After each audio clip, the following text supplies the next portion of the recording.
तो दोस्तों आज की वीडियो बड़े ही इंटरेस्टिंग होने वाली है क्योंकि आज हम आप लोगों को एक ऐसी वीडियो क्लिप दिखाने जा रहे हैं जो भारतीय लड़का सऊदी अरब कमाने के लिए जाता है। जी हाँ दोस्तों, सऊदी अरब वो कमाने के लिए जाता है और एक कफील के घर में वो खूब लगन के साथ मेहनत करता है, काम करता है पूरे ज़िम्मेदारी के साथ और खूब पैसे वगैरह इकट्ठे कर लेता है, जमा कर लेता है। लेकिन जब उसके घर जाने का समय आ जाता है, टाइम आ जाता है, तो कफील की बीवी इस भारतीय लड़के के ऊपर ये इल्ज़ाम लगा देती है कि इस भारतीय लड़के ने जो है मेरे साथ गंदा काम किया है, मेरे साथ रेप किया है। अब ये मामला जो है सऊदी अरब के कोर्ट के अंदर भी पहुंच जाता है। तो दोस्तों फिर कोर्ट क्या सज़ा सुनाती है, क्या फ़ैसला देती है, तो बड़ा ही ये वाक़या दिल दहलाने वाला है।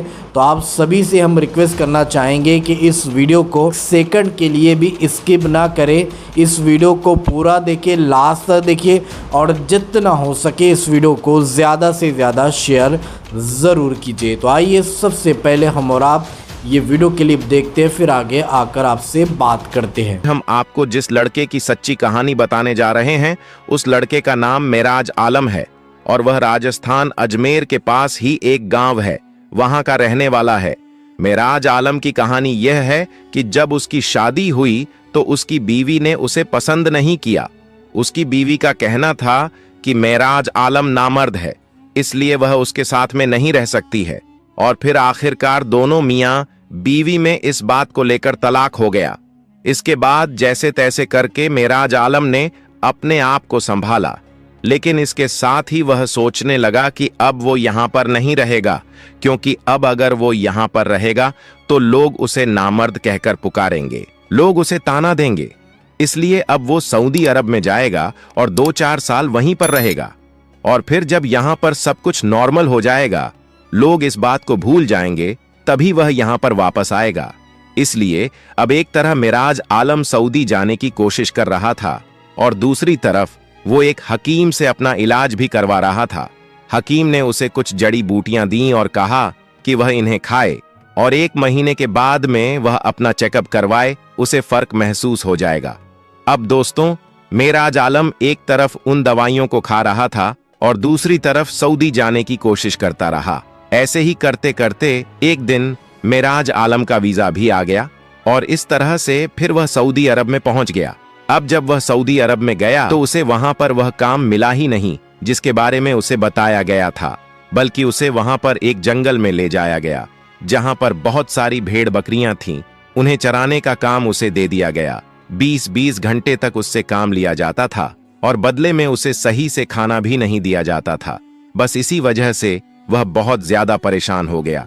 इसलिए फिर एक दिन मेराज आलम उस अरबी के यहां से भाग निकला और अपने एक दोस्त के पास में पहुंच गया और वहां पर जाकर वह गैर कानूनी तरीके से रहने लगा और दूसरे काम की तलाश करने लगा। इसी बीच फिर एक दिन मेराज आलम की मुलाकात एक अरबी से हुई जो जानवरों की खरीद फरोख्त का काम करता था। उसके पास में एक गाड़ी भी थी जिसके लिए ड्राइवर की वह तलाश कर रहा था। मेराज आलम ने उस अरबी को अपनी सारी मजबूरी बता दी कि वह किस तरह से यहां पर आकर फंस गया है। वो ड्राइवरी के लिए यहां पर आया था, मगर उसे जंगल में भेड़ बकरियों को चराने का काम दे दिया गया। खाना भी नहीं दिया जाता था, इसलिए वह तंग आकर वहां से भाग गया है और अब वह कोई दूसरा काम ढूंढ रहा है। यह सुनकर वह अरबी कहने लगा कि मुझे एक ड्राइवर की ही तलाश थी, तुम मेरे पास में काम करो, मैं तुम्हारा लाइसेंस भी बनवा दूंगा और अच्छी सैलरी भी दूंगा और काम भी कुछ ज्यादा नहीं है। यह सुनकर मेराज आलम खुश हो गया और इसके बाद मेराज आलम उस अरबी के यहां पर काम करने लगा। अब मेराज आलम बड़ी मेहनत और लगन के साथ में उस कफील के यहां पर काम करने लगा। उसके काम करने का तरीका देखकर सऊदी बड़ा इंप्रेस हुआ, इसलिए वह कहने लगा कि दोस्त, अगर तू मेरे साथ में इसी तरह से काम करता रहा तो मैं तुझे सैलरी के अलावा बोनस भी दूंगा, लेकिन बस तुम पूरे ईमानदारी के साथ में काम करते रहो। दोस्तों, इस तरह से फिर वह भारतीय लड़का उस कफील के यहां पर काम करता रहा। अब मेराज आलम के घर पर कोई भी नहीं था, क्योंकि वह तो अपनी बीवी को तलाक देकर यहां पर आया था और भारत में उसका कोई अकाउंट भी नहीं था। इसलिए वह अपने कमाए हुए पैसों को उस सऊदी के पास ही जमा करने लगा, क्योंकि उसने सुन रखा था कि सऊदी लोग बड़े ईमानदार होते हैं। लेकिन हम आपको बता दें कि हर देश में हर जगह पर ईमानदार लोग भी होते हैं और बेईमान भी होते हैं। अब मेराज आलम अपने सारे पैसे उस सऊदी के पास में जमा करता रहा और कहा कि जब मैं अपने घर जाऊं तब यह पैसे मुझे दे देना। खैर दोस्तों, इस तरह से उस भारतीय लड़के ने तकरीबन 5 साल तक उस सऊदी के यहां पर काम किया। फिर एक दिन उसने अपने कफील से कहा कि अब वो अपने घर पर जाना चाहता है, इसलिए वो उसके सारे पैसे उसे वापस कर दे। अब इधर इतने सारे पैसे देखकर उस सऊदी की नीयत में खराबी आ गई थी। अब वह उसके पैसे वापस देना नहीं चाह रहा था, इसलिए अब वह सऊदी उसे ऐसे ही टाल रहा कि इस महीने नहीं अगले महीने दूंगा, अगले महीने नहीं उससे अगले महीने दूंगा। अब इधर वह भारतीय लड़का सोच रहा था कि जब वह वापस अपने गांव में चला जाएगा तो वहां पर जाकर वह सेटल हो जाएगा, यानी कि अब वो यहां पर कभी भी वापस नहीं आएगा, क्योंकि अब वो जिस्मानी तौर पर भी पूरी तरह से फिट हो चुका था। लेकिन तरफ उसका वो कफील उसे उसके पैसे वापस नहीं दे रहा था। इस तरह से करते करते मेराज आलम ने 6 महीने और गुजार दिए। अब मेराज आलम भी समझ चुका था कि उसके कफील की नीयत में खराबी आ गई है, वह उसके पैसे वापस नहीं देना चाहता है। इसलिए फिर दोनों में एक दिन इस बात को लेकर कुछ कहासुनी हो जाती है।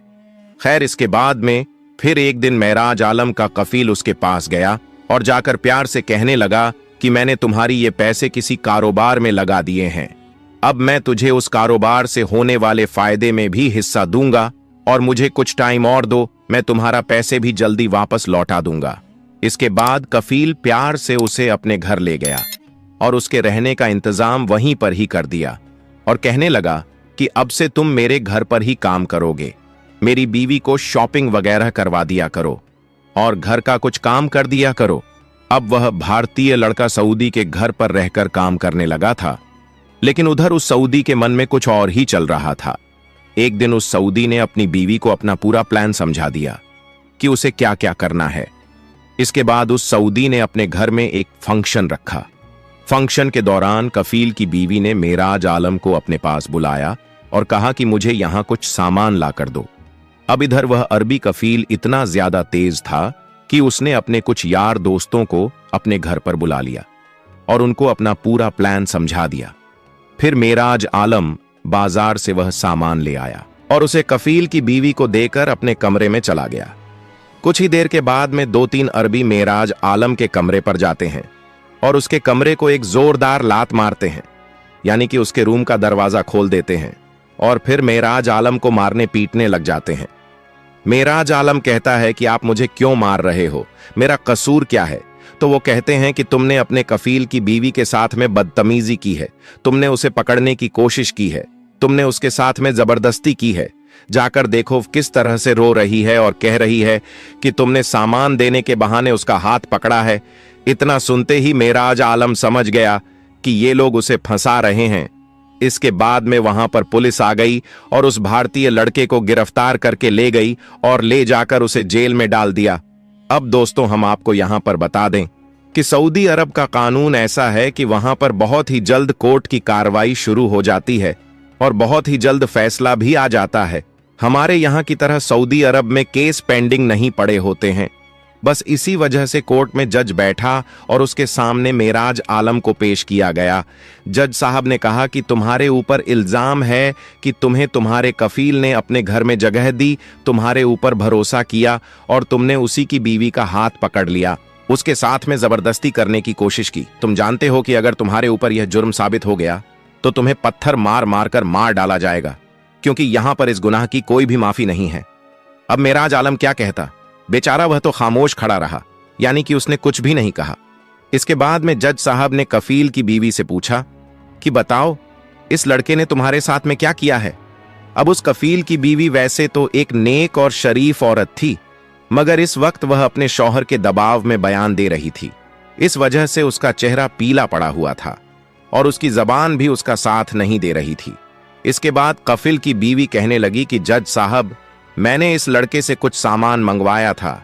जब यह वो सामान लेकर मेरे पास आया तो उस वक्त घर पर कोई भी नहीं था, मैं अकेली थी। इसलिए इसने मौका देखकर मुझे पकड़ लिया और मेरे साथ में जबरदस्ती करने लगा। इस पर मैंने चिल्लाना शुरू कर दिया। ये देखकर फिर इसने मुझे छोड़ दिया और वहां से भाग गया। इसके बाद जज ने उस अरबी से पूछा तो वह भी यही कहने लगा कि मैं इस लड़के को बहुत समझता था। मैंने इस पर भरोसा किया, लेकिन इसने तो मेरी बीवी पर ही गलत नजर डाल दी। जज साहब, अब इसको ऐसी सजा दी जाए ताकि उसे देखकर आगे से कोई भी भारतीय किसी औरत पर गलत नजर ना उठा सके। इसके बाद कोर्ट में सबकी बातें सुनी गईं, मगर उस दिन फैसला नहीं सुनाया गया। इसके बाद मेराज को वापस जेल में भेज दिया गया और अगली तारीख दे दी गई। दोस्तों, इसके बाद में वह भारतीय लड़का वापस जेल में आ गया। जेल में उसकी मुलाकात एक ऐसी कैदी से हुई जो मंजा हुआ खिलाड़ी था। उसने पूछा कि भाई, तुमने क्या जुर्म किया है? इसके बाद में उस भारतीय लड़के ने बताया कि भाई, मैं एक अरबी के चक्कर में फंस गया हूं। मैं एक अरबी के चंगुल में फंस गया हूं। मेरी 6 साल की कमाई एक अरबी के पास में फंसी हुई है। जब मैंने उससे अपने पैसे मांगे तो उसने मुझ पर झूठा इल्जाम लगा दिया। अब वह कह रहा है कि तूने मेरी बीवी के साथ में जबरदस्ती करने की कोशिश की है। तूने मेरी बीवी के साथ में गलत काम किया है। वह कैदी कोई बड़ा खिलाड़ी था। उसने कहा कि अब जो मैं कहता हूं वैसा तुम कल कोर्ट में कह देना। अब तुम्हें सजा तो मिल ही रही है। अगर तुमने यह कह दी और अगर यह बात फिट बैठ गई तो फिर तुम्हें सिर्फ सजा ही नहीं होगी, बल्कि उस अरबी को सजा मिलेगी और तुम्हें तुम्हारे पैसे भी वापस मिल जाएंगे। उस कैदी की बातों को सुनकर मेराज आलम बड़ा खुश हुआ। अब वह अगली तारीख का इंतजार करने लगा। फिर एक दिन वह अगली तारीख भी आ गई। अब कोर्ट में एक बार फिर मेराज आलम को अपने सफाई में कुछ कहने का मौका दिया गया। जज साहब ने कहा कि हम आखिरी बार पूछते हैं कि तुमने यह जुर्म किस वजह से और किस मकसद के साथ में किया है। तो यह सुनकर उस भारतीय लड़के ने जवाब दिया कि जज साहब, क्या करते हो?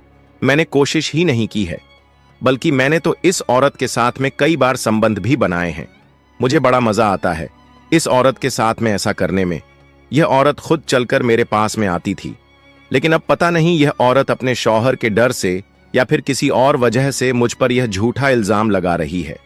मैंने कई बार इस औरत के साथ में संबंध बनाए हैं। जब मेरा ये कफील अपने घर पर नहीं होता था तो यह औरत मेरे रूम में आ जाती थी और अपने कपड़े उतारकर मेरे सामने खड़ी हो जाती थी और कहती थी कि मेरा सऊदी शौहर तो नामर्द है, उससे कुछ भी नहीं होता है। तुम एक भारतीय नौजवान लड़के हो, इसलिए मैं तुमसे बहुत ज्यादा खुश होती हूं। तुम मेरे साथ में गलत काम करो। अब जज साहब मैं क्या करता? मैं इसके साथ गलत काम करने के लिए मजबूर हो जाता। मेराज आलम कोर्ट में यह सारी बातें बड़ी हिम्मत के साथ में कह रहा था। उसे पता था कि मरना तो वैसे ही है, लेकिन अगर यह बात फिट बैठ गई, अगर तीर निशाने पर लग गया, तो हो सकता है कि उसे माफी भी मिल जाए। मेराज आलम की इन बातों को सुनकर जज साहब गुस्से से लाल हो गए और कहने लगा कि यह लड़का कैसी गंदी बातें कर रहा है। अब दोस्तों, कफील की बीवी, जो कि एक शरीफ औरत थी, लेकिन वो अपने शौहर के दबाव में इस तरह के बयान दे रही थी। अब उसने जैसे ही मेराज आलम की मुंह से यह बात सुनी तो उसने अपने कानों पर हाथ रख लिए और कहने लगी कि ऐ लड़के, खुदा के वास्ते चुप हो जा और ऐसी बातें मत कह। फिर वो कहने लगी, जज साहब, यह लड़का झूठ बोल रहा है। इसने कभी भी मेरे साथ में कोई गलत काम नहीं किया है और ना ही मैंने कभी इसके साथ में कोई गंदा काम किया है। फिर भारतीय लड़के ने कहा कि फिर सच सच बताओ कि असल बात क्या है। क्या मैंने तुम्हारे साथ में जबरदस्ती करने की कोशिश की है? तो उस औरत ने कहा कि जज साहब, यह बात भी सच नहीं है। आज मैं आपको इसकी पूरी सच्चाई बताती हूं। मेरे शौहर ने मुझे ऐसा बयान देने के लिए मजबूर किया है क्योंकि इस भारतीय लड़के के बहुत सारे पैसे मेरे शौहर के पास में जमा है। अब मेरा शौहर इसके पैसे वापस देना नहीं चाहता है, इसलिए मेरे शौहर ने यह प्लान बनाया है और मुझे यह गलत बयान देने पर मजबूर किया है। जज साहब ने फिर उस अरबी से पूछा कि क्या यह बात सच है? सच सच बताओ, वरना तुम्हें सजा मिलेगी। यह सुनकर फिर उस कफील ने भी अपना इकरार जुर्म कर लिया और कहने लगा कि यह भारतीय लड़का बेकसूर है। इसने मेरी बीवी के साथ में कुछ भी गलत काम नहीं किया है।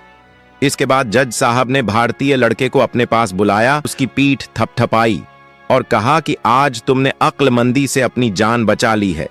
अगर यह लोग तुम्हारे खिलाफ ऐसे ही बयान देते रहे और अगर तुम अपनी सफाई में कुछ भी नहीं कहते तो शायद तुम नहीं बच पाते, और इस तरह से मैं एक बेकसूर को फांसी के फंदे पर लटका देता। इसके बाद जज साहब ने उस कफील से भारतीय लड़के के सारे पैसे दिलवाए और उन दोनों मियां बीवी को 2-2 साल की सजा सुनाई गई। इसके अलावा जज साहब ने मेराज आलम को उसके पैसे ही नहीं दिलवाए, बल्कि उसके पैसों को जिस कारोबार में लगाया गया था उसके मुनाफे का हिस्सा भी उसे दिलाया गया।